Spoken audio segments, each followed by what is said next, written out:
Good morning dear friends, मैं doctor Sarang. स्वागत है आपका हमारे YouTube channel English literature academy पे। तो आज इस वीडियो में हम एमए फाइनल का जो पेपर सेकंड है उसको लेकर के डिस्कस करेंगे, क्योंकि लमसम एग्ज़ाम शुरू हो चुके हैं। कोटा यूनिवर्सिटी एमडीएस में एग्ज़ाम शुरू हो चुके हैं। राजस्थान यूनिवर्सिटी का टाइम टेबल आने वाला है, चाहे वो शेखावाटी हो, चाहे वो मत्स्य हो, चाहे वो ब्रज यूनिवर्सिटी हो, और महाराजा गंगा सिंह का भी मार्च में एग्जाम शुरू होने की पूरी पॉसिबिलिटी है। तो मैं उसी को लेकर के वीडियो बना रहा हूँ। आज अपन कंप्लीट एक्सप्लेनेशन करेंगे एमए फाइनल, ध्यान दीजिएगा, एमए फाइनल पेपर सेकंड के लेकर के, और किस प्रकार इसमें द बेस्ट स्कोर किया जाए और लिखने का क्या तरीका होना चाहिए। तो देखो, सबसे पहले आरयू, मत्स्य और शेखावाटी यूनिवर्सिटी का जो सिलेबस है उसके सेक्शन ए में टीएस यूनिट का द वेस्टलैंड है, लार्किन की टोड, कमिंग, एडग्रास, फिट्सल वेडिंग है, और टेड गेज की पाइप, वीओ पिग, होक रोस्टिंग और डिस्टल्स है। इसमें यश भी दे रखा है, लेकिन आपको यश याद नहीं करना है। टीएस यूनिट, लार्किन और टेड गेज, ठीक है। ये आरयू, मत्स्य, शेखावाटी यूनिवर्सिटी के बच्चों के लिए है। सेक्शन बी में जीबीसा का एप्पल कार्ट और शेंगी का राइडर टू द सी है, और सेक्शन सी में बेकेट का वेटिंग फॉर गोडोट और पिंटर का बर्थडे पार्टी है। अब इन बच्चों को क्या करना है, जो राजस्थान यूनिवर्सिटी, मत्स्य और शेखावाटी से है, ध्यान दीजिएगा, वो सेक्शन ए को पूरा लर्न करेंगे।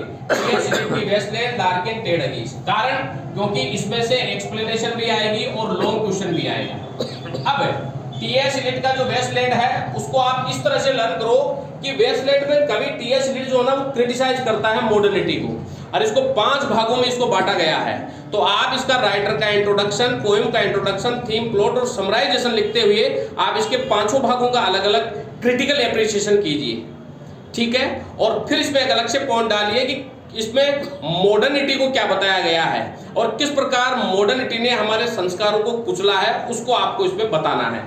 और फिर कंक्लूजन, क्रिटिकल कमेंट लिखते हुए इसको एंड करना है। लार्किन की जो कविताएं हैं, उन कविताओं में कवि जो है वो सोशलिज्म को बताता है, चाहे वो टोड है, चाहे वो कमिंग है, एडग्रास है, द विट्सन वेडिंग है। अब क्या सोशलिज्म बताता है?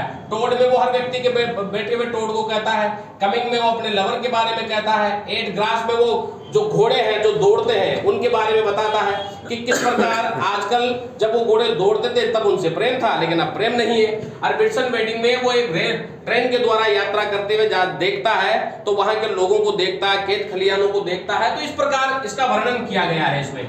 टेड गेज की कविताओं में वायलेंस को दिखाया गया, चाहे वो पाइक है, पिग है, हॉक रोस्टिंग है, पिस्टल्स है, इनमें सब में वायलेंस को दिखाया गया। तो जब आप पॉइंट लेंगे तब आप इसमें वायलेंस को जरूर दिखाएं। लार्किन की कविता में सोशलिज्म को जरूर दर्शाएं आप, और इसकी क्रिटिकल थ्योरी लिखना न भूलें। इन पोएमों को लाइन टू लाइन पढ़ना है। लाइन टू लाइन पढ़ने का फायदा ये होगा कि आप एक्सप्लेनेशन भी ढंग से कर पाओगे और आंसर भी अच्छा लिख पाओगे। और एप्पल कार्ट और राइडर टू द सी दोनों बहुत अच्छे हैं। किंग मैग्नस की कहानी है। राइडर टू द सी में जो है, इसमें किस प्रकार एक माँ अपने बेटे के प्रति, माइकल के प्रति, अपने अन्य बच्चों के प्रति दुखी रहती है कि किस प्रकार उसका पति समुद्र में जाके खत्म हो जाता है, फिर वो पागल हो जाती है, फिर अपने बेटों के मरने पर भी वो दुखी होती है।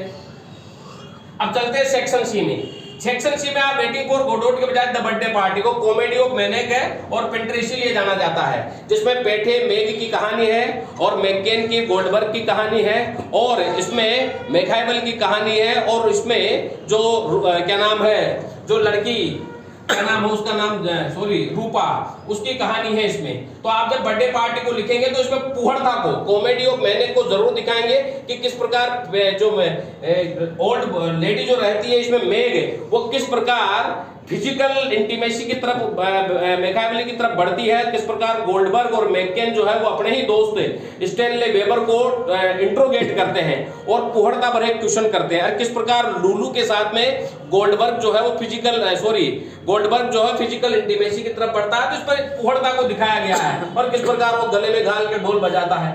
तो आप आरयू, मत्स्य और शेखावाटी के बच्चे इस तरह से फॉलो करें। ब्रज यूनिवर्सिटी का बाकी सब सेम है, लेकिन इसका सेक्शन ए में ग्लासवर्दी का जस्टिस और लॉरेंस का सन एंड लवर्स और वोल्फ का to the lighthouse. Woolf का टू द लाइट हाउस में वो मिस्टर रामसे और मिसिज रामसे की कहानी है, सोशलिज्म कहानी है, उसको अच्छे तरीके से डिफाइन करें। इसमें परिवारवाद को अच्छे तरीके से डिफाइन करें, सोशल रिलेशनशिप को अच्छी तरह डिफाइन करें, और सन्स एंड लवर्स भी वो पढ़ सकते हैं, अच्छा है, लेकिन जस्टिस को छोड़ दें। तो लॉरेंस और वोल्फ ब्रज यूनिवर्सिटी के बच्चों के लिए अच्छा है। कोटा यूनिवर्सिटी एमडीएस के एग्जाम 6 तारीख से शुरू होने वाले हैं।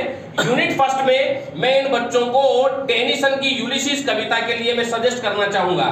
डिकिंस की डिकिंस का जो ग्रेट एक्सपेक्टेशन है वो लर्न कर सकते हैं, और ब्राउनिंग की और हॉकिंस की कविताएं लाइन टू लाइन पढ़े। और थॉमस एडी का टेस ऑफ डी बर्वेल्स, जिसमें टेस नाम की जो लड़की रहती है वो किस प्रकार पीड़ित होती है, किस प्रकार उसका रेप किया जाता है, उसकी घटना को बताया गया है। तो ये पेपर आपके लिए स्कोरिंग पेपर होगा जो भी कोटा और एमडीएस यूनिवर्सिटी से है।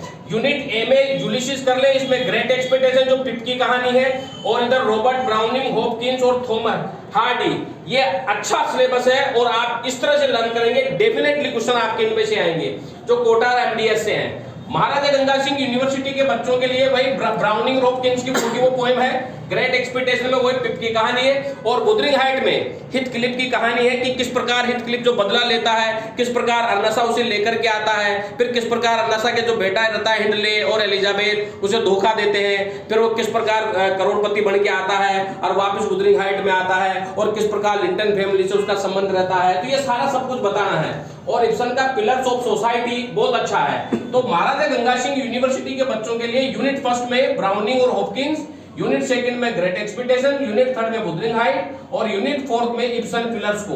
लेकिन ध्यान रहे, जिस भी यूनिवर्सिटी से आप एग्जाम दे रहे हो, पोइट्री को लाइन टू लाइन पढ़ना है, और जब नोवेल और ड्रामा पढ़े तो पूरे कैरेक्टरों को साथ में लेकर के पढ़ना है। और पोइट्री लाइन टू लाइन पढ़ते हुए कम से कम एक आंसर में 10 से 12 पॉइंट बना करके आपको आंसर लिखने हैं। मैं इसके इंपॉर्टेंट क्वेश्चन जो है वो नेक्स्ट वीडियो में आपको जरूर बताऊंगा, तो मेरे साथ आप बने रहिएगा। और जिन भी छात्रों को जिनके एग्जाम नजदीक है, मैटर नहीं है, वो यहां से ऑथेंटिक नोट्स प्राप्त कर सकते हैं। प्रीवियस और फाइनल के बच्चों को यहां से नोट्स मिल जाएंगे, जिसमें प्रिंटेड और क्लास नोट्स होंगे। तो मेरे फोन नंबर है 9928669902 और 8963043837। जिन भी छात्रों को किसी प्रकार की दिक्कत हो सिलेबस को लेकर के, किसी कंटेंट को लेकर, वो जरूर मेरे से संपर्क करें, मैं उन्हें जरूर बताऊंगा। Thank you very much.